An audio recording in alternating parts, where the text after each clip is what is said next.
NIA की जम्मू कश्मीर में चल रही ताबड़तोड़ छापेमारी, 16 ठिकानों पर छापेमारी के बाद कुछ लोगों को हिरासत में लिया।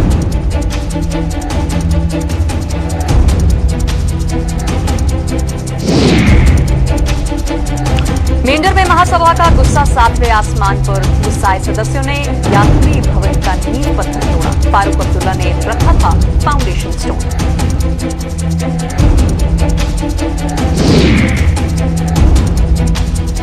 घाटी में हुई शिक्षकों की हत्या का विरोध जारी, राष्ट्रीय बजरंग दल ने जम्मू में किया विरोध प्रदर्शन।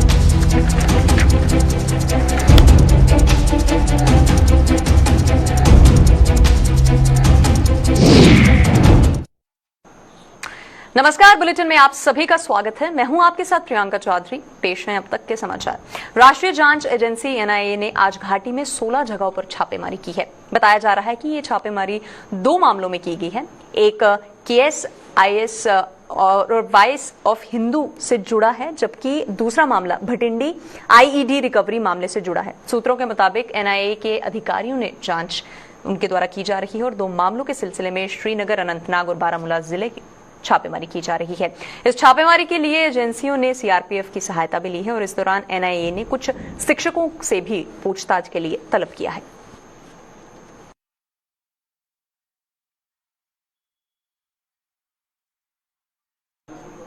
और वहीं पर मेंढर में हिंदू महासभा मेंढर ने पूर्व मुख्यमंत्री डॉक्टर फारूक अब्दुल्ला द्वारा हनुमान मंदिर में 15 जून 2013 को यात्री भवन के निर्माण कार्य का फाउंडेशन स्टोन को तोड़ दिया है। गुस्साए हिंदू महासभा के सदस्यों ने डॉक्टर फारूक अब्दुल्ला पर वादा खिलाफी का आरोप लगाते हुए कहा है कि वर्ष 2013 में जब वो केंद्रीय मंत्री थे तब उन्होंने हनुमान मंदिर में यात्री भवन का निर्माण करने का वादा किया था और इस काम का शिलान्यास भी किया गया था, लेकिन 8 वर्ष बीत जाने के बाद भी यात्री भवन का निर्माण कार्य शुरू नहीं हुआ है, जिसके चलते मंदिर परिसर में रखी आधारशिला को तोड़कर फेंक दिया गया है।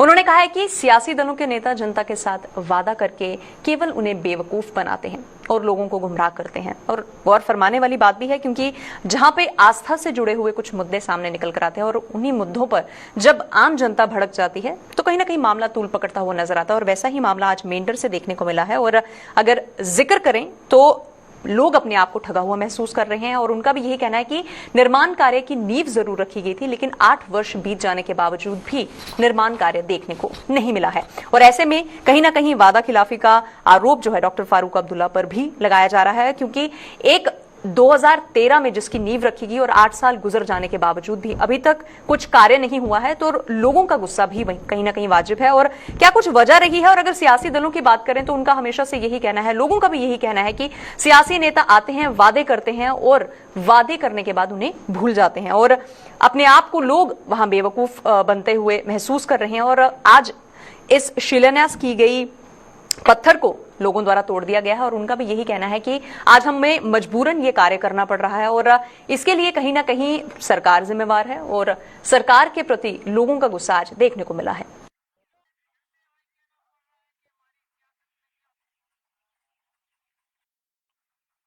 तेरह को ये जो नेम प्लेट लगाई थी डॉक्टर फारूक अब्दुल्ला साहब ने, और आज बिलादरी ने ये फैसला किया है कि 10 साल 8 साल से ये यहाँ पर कुछ नहीं बना है। आज हमारी मेंढर बिलादरी ने एक फैसला किया है कि इस प्लेट को उखाड़ कर फेंक दिया जाए और यहाँ पर जो है ट्रांसफार्मर हमने लगाया है।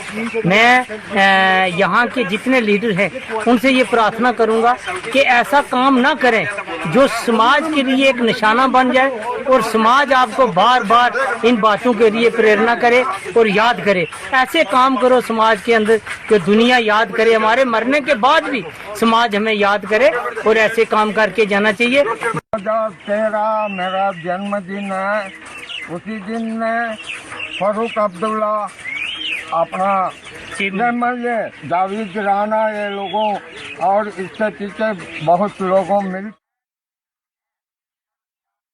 बिल्कुल लोगों की आस्था जहां पर जुटी है और वहीं पर उससे संबंधित ज्यादा बातचीत के लिए सीधे रुख करेंगे हमारे संवाददाता जमशीद मलिक के पास। जमशीद, आपसे मेरा सवाल यही रहेगा, लोग अपने आप को ठगा हुआ महसूस कर रहे हैं और कह रहे हैं कि डॉक्टर फारूक अब्दुल्ला पर वादा खिलाफी का जो एक आरोप है वो लगता हुआ नजर आ रहा है, और ऐसे में लोगों की क्या प्रतिक्रियाएं और निकलकर सामने आ रही है, जरा बताइए हमें।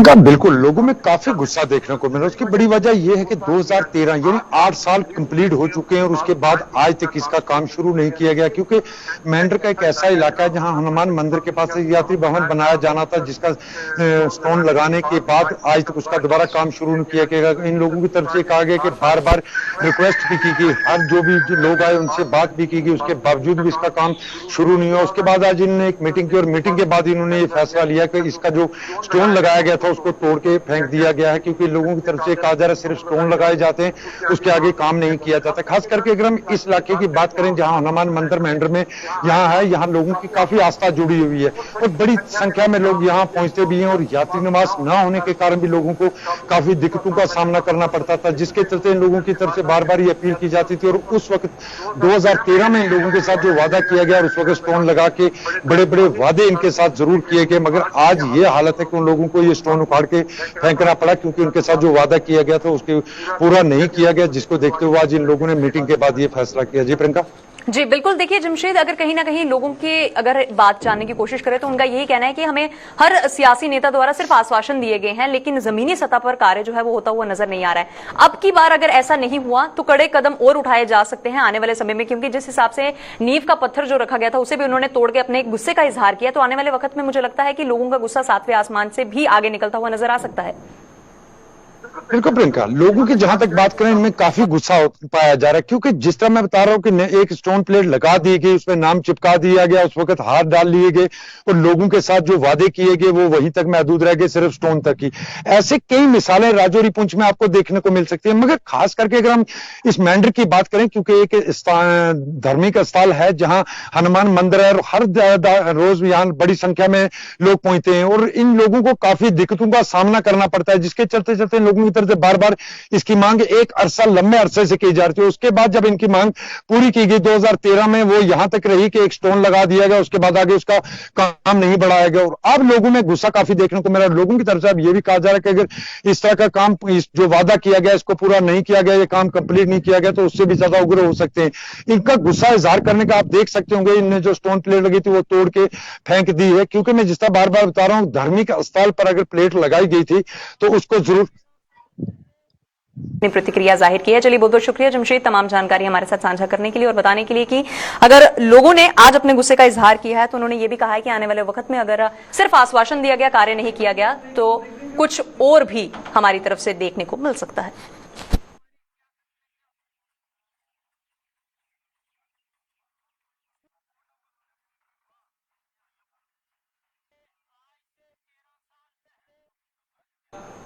चलिए इसी के साथ आगे बढ़ जाते हैं और एक और बड़ी खबर से आपको रूबरू करवा दें, क्योंकि अगर नेशनल कॉन्फ्रेंस की बात करें तो एक बड़ा झटका जो है वो पार्टी को लगा है, क्योंकि देवेंद्र सिंह राणा और सुरजीत सिंह सलाथिया दोनों ने पार्टी छोड़ दी है और कल ऐसा सुनने में आ रहा है कि भारतीय जनता पार्टी का वो दामन थाम सकते हैं। जम्मू से अध्यक्ष समेत भाजपा के 5 बड़े नेता दिल्ली के लिए तलब किए हैं और कहीं ना कहीं अगर नेशनल कॉन्फ्रेंस की बात करें तो आए दिन पार्टी में गहमा गहमी देखने को मिल रही थी और आज कहीं ना कहीं एक बड़ा झटका जो है वो पार्टी को जरूर लगा है, क्योंकि पार्टी के दोनों दिग्गज नेता, अगर हम देवेंद्र सिंह राणा की बात करें तो पार्टी में उनके टेन्योर को लेकर भी एक अच्छा खासी उनकी पहल रही है और सुरजीत सिंह सलाथिया द्वारा भी अपनी पार्टी के लिए कितने कार्य किए गए हैं, क्या कुछ किया गया है, उस सब से भी सब जनता जो है वो वाकिफ है। और आज इन दोनों दिग्गज नेताओं द्वारा जब पार्टी को छोड़ दिया गया है तो कहीं ना कहीं ये जो इतने दिनों से सियासत गरमाई गई थी, आज उसी पर ज्यादा जो एक देखने को झटका मिला है वो नेशनल कॉन्फ्रेंस को यही मिला है कि इन दोनों दिग्गज नेताओं ने पार्टी का दामन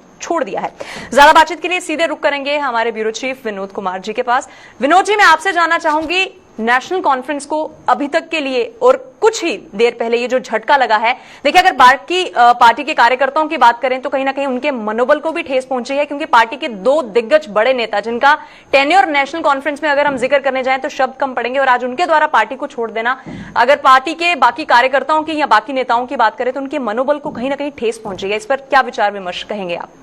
बिल्कुल आपने ठीक कहा कि जिस तरीके से देवेंद्र सिंह राणा और सुरजीत सिंह सलाथिया ने अपने पदों से इस्तीफा दिया है और ये वाकई में नेशनल कॉन्फ्रेंस जम्मू प्रोविंस के लिए एक बड़ा झटका है और ये दोनों ही नेता एक कद्दावर नेता है और उस वेव में ये जीते हैं। लास्ट टाइम जब मोदी वेव थी उसमें ये सुरजीत सिंह सलाथिया क्षमा कीजिए देवेंद्र सिंह राणा नगरोटा से जीते थे और सुरजीत सिंह सलाथिया पहले फॉर्मर मिनिस्टर रह चुके हैं।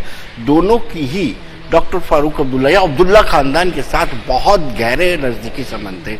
उनका छोड़ के जाना वाकई में कहीं ना कहीं एक बड़ा झटका जो है ये नेशनल कॉन्फ्रेंस को लगा है। हालांकि नेशनल कॉन्फ्रेंस की तरफ से इसकी पुष्टि नहीं किया गया कि उनका रेजिग्नेशन आया है, लेकिन जराया बताते हैं कि उन्होंने पार्टी को छोड़ा है। दूसरी बड़ी बात यह है कि भारतीय जनता पार्टी के बड़े नेताओं को दिल्ली तलब किया गया है और आज ही तलब किया गया है, जिसमें जी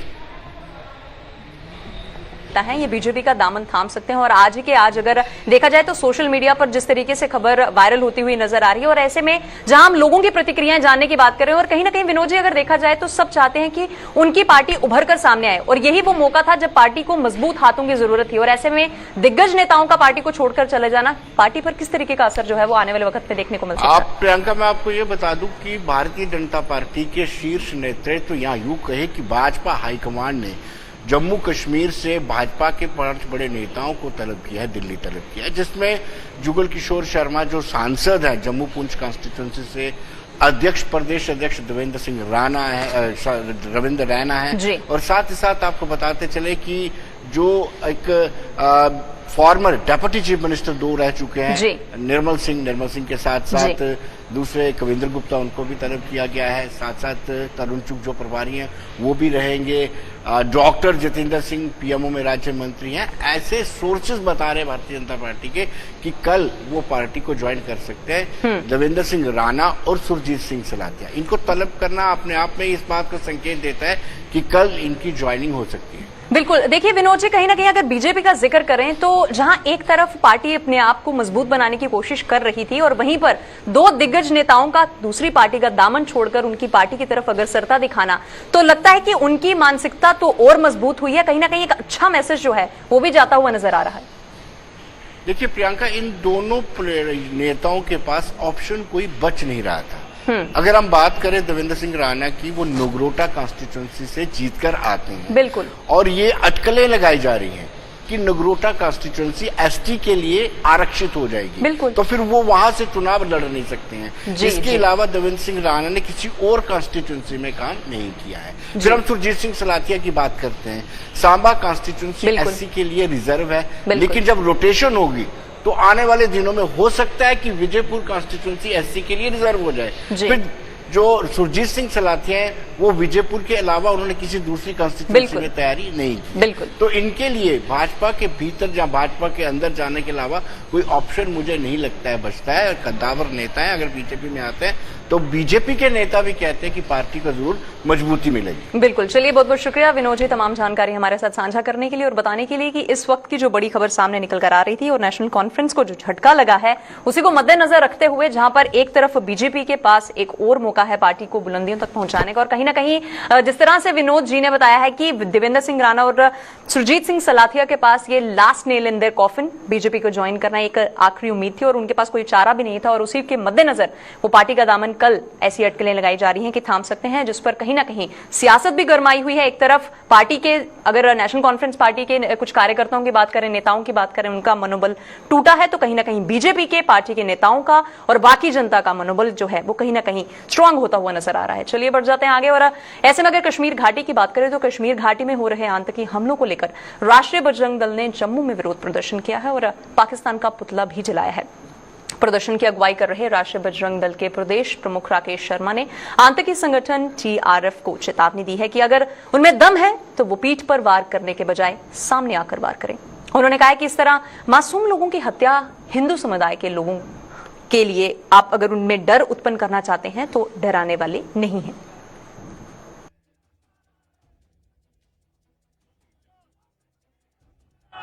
जो हमारे सेना, पैरामिलिट्री फोर्सेस और अल्पसंख्यक समुदाय को पीछे से टारगेट करके किलिंग कर रहा है, उनको चेतावनी देने के लिए आज हम आए हैं। अगर मां का दूध पिया इन टीआरएफ वालों ने तो सामने फेस टू फेस बात करें, सामने आकर लड़ें, फिर हम बताते हैं कि कौन बलवान है।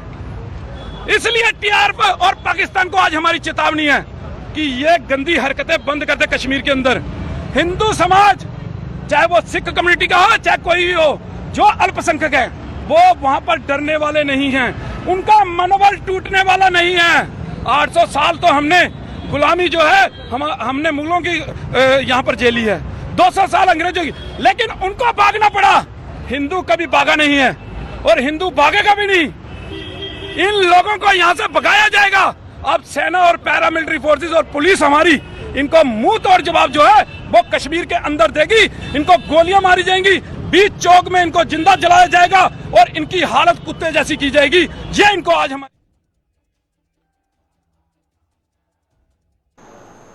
और वहीं पर नवरात्रों के दौरान जम्मू में मीट की दुकानें बंद करने की मांग को लेकर जम्मू में शिवसेना डोगरा फ्रंट ने प्रदर्शन किया है।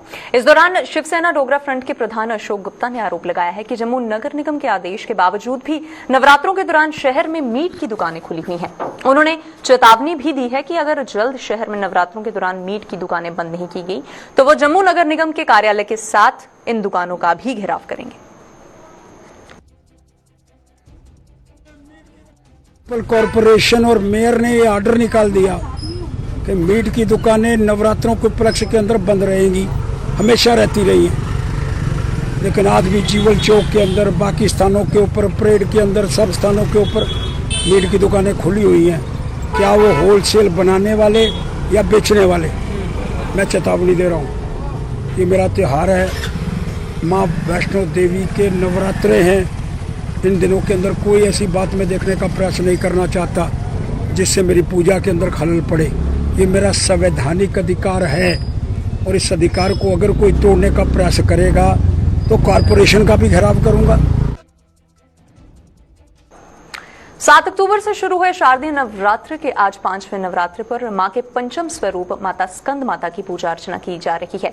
मंदिरों में श्रद्धालुओं की भीड़ भी देखी जा सकती है। मां वैष्णो के दरबार में देश के कोने कोने से श्रद्धालु हाजिरी लगाने के लिए कटरा पहुंच रहे हैं और उनमें माता रानी के दर्शनों के लिए काफी उत्साह भी देखने को मिला है। वहीं पर जम्मू के बहु फोर्ट में मां बावे वाली माता के दर्शनों के लिए भी श्रद्धालुओं का आना जाना लगा रहा है, जहां पर पंडित सुरेश शास्त्री ने मां स्कंद माता की पूजा अर्चना करने के बारे में जानकारी दी है। वहीं पर माता रानी के दर्शनों के लिए पहुंच रहे श्रद्धालुओं ने मां काली से परिवार और देश के लिए सुख समृद्धि की प्रार्थना भी की है।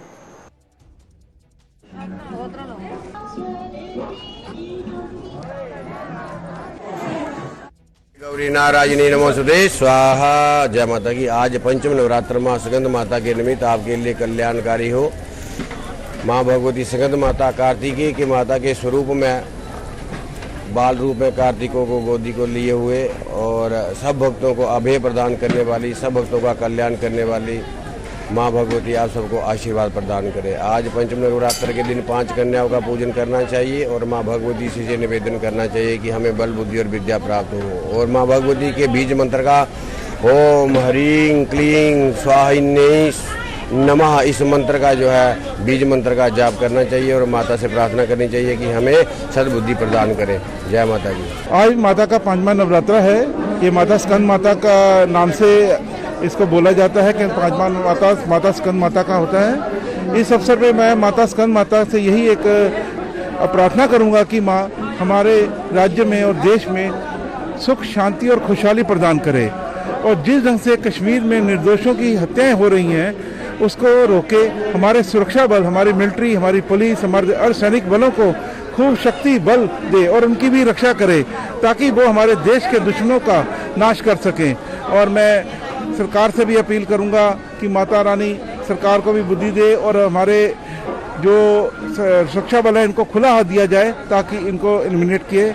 और मैं माता से आज ये भी रिक्वेस्ट करूंगा कि माँ जो आपके भक्त आपके दरबार में आ रहे हैं इनकी झोलियाँ खुशियों से भर देना, क्योंकि माँ जो भक्त आपके दरबार में आता है बड़ी आशा से आता है और माँ के दरबार से कभी खाली नहीं जाता। तो हमें बहुत ज्यादा खुशी हो रही है कि माता ने नवरात्रों में हमें यहाँ बुलाया है। ये हमारी खुशकिस्मती है कि हम यहाँ पहुँचे हैं और बहुत ही प्यारा और अच्छा लग रहा है। यहाँ का जो ये डेकोरेशन की हुई है माता के भवन में बहुत अच्छा है। और मैं सबको संदेश देना चाहूंगी कि नवरात्रों में तो यहाँ कम से कम जरूर आएं और मौका मिले तो साल में कभी भी आना चाहिए, आना जरूर चाहिए। माता की कृपा है जो हम यहाँ पहुँचे हैं और माता की कृपा से सब होता है काम, उसके बिना कुछ नहीं हो सकता। और सिक्योरिटी यहाँ देख के, टॉप नॉच सिक्योरिटी देख के बहुत अच्छा लग रहा है। सारे जगह सिक्योरिटी गार्ड, प्रॉपर चेकिंग हो रही है। सारी चीज़ें हमारे रेलवे स्टेशन से लेके हर जगह काफ़ी अच्छा प्रोविजन रहा है, बहुत अच्छा बंदोबस्त रहा है, तो काफ़ी अच्छा था। ओवरऑल बहुत अच्छा लग रहा है अभी तक एक्सपीरियंस। गेट में खड़े हैं, बहुत ही सुंदर, मतलब आप दरवाजे की तरफ देखो, कितनी सुंदर सजावट है, कितना सुंदर माता रानी के दरबार में आ रहे हैं, इतना सुंदर सजा है उनकी सच्ची दरबार, कितनी सुंदर से सजाए है माता रानी, लोगों ने इतने अच्छे से सजाए, तो काफी अच्छा लगा देख के ये सारी चीजें। ये तो मुझे, मैं अपने एक्सप्रेस नहीं कर सकता, इतनी खुशी है कि मेरा सडनली प्रोग्राम बन गया और मैं सोच भी नहीं सकता था। मैं बीकानेर राजस्थान से हूँ और इस नवरात्रे में मैं फर्स्ट टाइम आया हूँ, जबकि मुझे आते हुए कम से कम 20 साल हो गए, पर नवरात्रों में मुझे माता ने बुलाया है और 2 साल से मैं मिस कर रहा था बहुत ज़्यादा, इसलिए माता ने मुझे अचानक ही बुला लिया। आजाद किसान मजदूर पार्टी के बैनर तले आज जम्मू में गिरफ्त के मजदूरों ने प्रदर्शन किया है। प्रदर्शन कर रहे इन मजदूरों ने गिरफ्त के अधिकारियों पर उन्हें प्रताड़ित करने के साथ साथ उनकी बकाया मजदूरी न देने का भी आरोप लगाया है। डिपार्टमेंट की लेबर है सारी, तो इनके साथ बहुत ही नाइंसाफ़ी हो रही है। तो हम गवर्नमेंट ऑफ इंडिया को, लेफ्टिनेंट गवर्नर J&K ड्यूटी से जे हम अपील करते हैं कि जो इनकी जायज़ डिमांडें हैं वो पूरी की जाएं और इनको परेशान न किया जाए। जो गिरफ्त डिपार्टमेंट के कुछ ऑफिसरान हैं, जो JEC वगैरह होते हैं, वो इनको काफ़ी परेशान कर रहे हैं, हरासमेंट करते हैं इनको, और इनकी जो बकाया राशि थी वो भी नहीं देते हैं। जो ओवर टाइम लगाते हैं उसका पेमेंट नहीं करते इनको। अगर कैजुअलिटी हो जाती है, जहाँ किसी को चोट आदि लग जाती है वर्क के ऊपर काम करते हुए, तो उसका मेडिकल भी ये नहीं देते। इंश्योरेंस पॉलिसी भी है इनकी, इंश्योरेंस काटते हैं, मेडिकल काटते हैं, लेकिन इनको फैसिलिटी नहीं दी जाती है। आयुष फाउंडेशन जम्मू कश्मीर की तरफ से सुचेतगढ़ विधानसभा क्षेत्र के गांव सई में 1 दिवसीय मेडिकल कैंप का आयोजन किया गया है, जिसका उद्घाटन भाजपा के प्रदेश अध्यक्ष व पूर्व मंत्री श्यामलाल चौधरी ने किया है। इस अवसर पर डॉक्टरों की टीम ने लोगों की जांच भी की है और उन्हें मुफ्त दवाइयां भी दी हैं। इस अवसर पर पूर्व मंत्री श्यामलाल चौधरी ने स्थानीय लोगों से कोरोना महामारी से सतर्क रहने और कोरोना SOP का पालन करने का भी आह्वान किया है। इस अवसर पर सरपंच देवराज और विजय चौधरी सहित अन्य गणमान्य लोग भी मौजूद थे।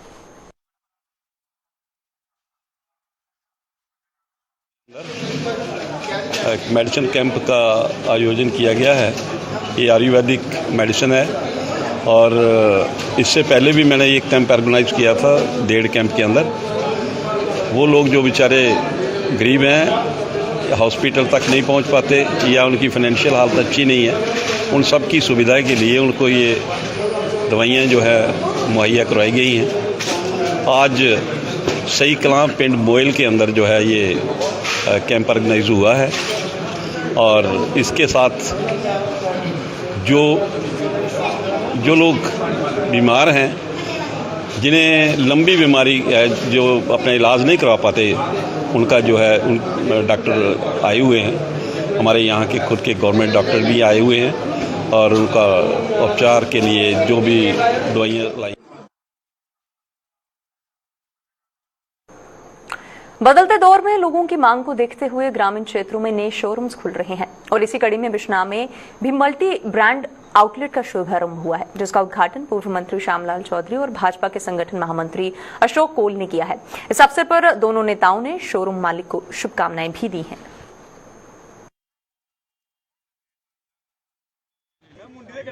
आज यहाँ आउटलेट जो खुला है, इसमें नारायण जी, उनके बेटे को, इनके परिवार को बहुत बहुत मुबारक दीजिए। आउटलेट खुला जिसका हुआ है, मैं तो कहूँगा कि इस परिवार को ये काम इनका दिन को रात को पूरी तरक्की करे और आगे बढ़े फुले, क्योंकि इस तरह का काम बढ़ता रहे, लोगों को भी इसका फ़ायदा हो कि लोग भी आगे अच्छे ब्रांड के अपने कपड़े भी खरीद सकें और आए। आज मेयर चंद्रमोहन गुप्ता ने वार्ड नंबर 33 में लेन ड्रेन का काम शुरू करवाया है और इस काम को पूरा करने में 4,33,000 का खर्च भी आएगा। उन्होंने कहा है कि ये लोगों की पुरानी मांग थी, जिसे आज पूरा किया जा रहा है और इससे बनने से लोगों को जो आने जाने में परेशानी होती थी उसमें भी राहत मिलेगी। 33 में ये एक ड्रेन थी हमारी पिछले 15 साल में, जब पहले भी कॉर्पोरेटर था तब फंड ही बहुत कम होते थे, 5, 6, 7 लाख पूरे साल का मिलता था। कुछ काम करवाए बहुत से रह गए थे, लेकिन ये 15 साल की ड्रेन हमसे नहीं बन पा रही थी और बड़ी मोहल्लावासियों की जो घर साथ पड़ते हैं बड़ी परेशानी थी। बार बार हमें इस बात के लिए कहा जाता था। मैंने आज इसको जो हमें इस बार हमें सीसीडीपी में पैसा आया 4,33,000, उसमें से ये ड्रेन का काम रखा है। मुझे आशा है कि 15 दिन के अंदर अंदर ये ड्रेन बनकर तैयार हो जाएगी। जो हमारे मोहल्लावासी हैं जिनको इस ड्रेन के कारण परेशानी थी, पानी नहीं आगे जाता था, ड्रेन चौक हो जाती थी। नगरोटा के पंचायत पंचगराई की छोटी सी आयु में विधवा हुई महिलाओं ने सरकार से पेंशन की गुहार भी लगाई है। इन महिलाओं के मुताबिक घर में कमाने वाले की मृत्यु के बाद वो भारी आर्थिक संकट से गुजर रही हैं और बच्चों की पढ़ाई और पेट की आग बुझाने के लिए उनके पास अब कोई भी साधन नहीं है। ऐसे हालात में उन्हें अपने बच्चों की परवरिश की चिंता भी सता रही है। इन महिलाओं ने अब सरकार से आर्थिक मदद की भी मांग की है ताकि वो अपने बच्चों को ठीक से परवरिश भी दे सके। सर, एक घर का खर्चा चलाने की परेशानी सर, बच्चों की पढ़ाई के लिए और घर का जो राशन पानी है उसकी भी दिक्कत आ रही है हमें सर। और सर ये हमारे बच्चों की थोड़ी मदद हो जाए कि घर का खाने पीने का पेंशन वगैरह हमारे लग जाए। मैं अख्तर बोल रही हूँ सर, कुहारा से सर, प्रवान से सर। हमारे हस्बैंड की डेथ हो चुकी है सर। हमें इतनी प्रॉब्लम है कि हमें घर में कोई खाने पीने की बहुत वो दिक्कत आ रही है। हमारे हस्बैंड की डेथ हो चुकी है, हमारे छोटे छोटे बच्चे और हमारी छोटी सी उम्र है, हम इनको कैसे पालेंगे और क्या हमारा होगा। नसीम बीबी, छोटे छोटे बच्चे हैं, इनको खिलाना भी है और पढ़ाना भी है। कितनी देर हो गई आपके हस्बैंड को गए हुए? 1.5 साल हो गया है। और आपकी उम्र कितनी है? 27 साल। क्या कहना चाहेंगे सरकार? खाने पीने के लिए कुछ नहीं है, पेंशन के लिए बोल रहे हैं। बच्चे पढ़ते हैं आपके? बच्चे पढ़ते हैं, खर्चा नहीं है आपके हमारे पास। हमारी लड़कियां हैं यहाँ जंग विडो हो गई हैं, मतलब कि 18-19 साल है इनकी उम्र है। ये इनके जो खाविंद वो चले गए हैं, तो मैंने ये जो अपने गवर्नर साहब को भी लेटर लिखा था, उसकी वो अभी तक पहुंची नहीं हमारे पास, इनकी कोई जवाब नहीं पहुंचा है। तो हम अपने गवर्नमेंट से ये मांगना चाहते हैं कि ये हमारी पंचायत का मसला नहीं है, ये हमारी पूरी स्टेट का मसला है, पूरी मतलब कि वर्ल्ड का ही लगा लो। तो ये मतलब कि जो बच्ची हैं, जो 18-19 साल की बच्ची हैं जो विधवा हो जाती हैं, इनके छोटे छोटे बच्चे हैं, तो सरकार को इनके लिए मुझे ये समझ नहीं आती कि इनके लिए क्यों नहीं पैनल बनाया उन्होंने, इनकी मदद क्या करें लोग। बुलेटिन में फिलहाल इतना ही। आप बने रहिए हमारे साथ। नमस्कार।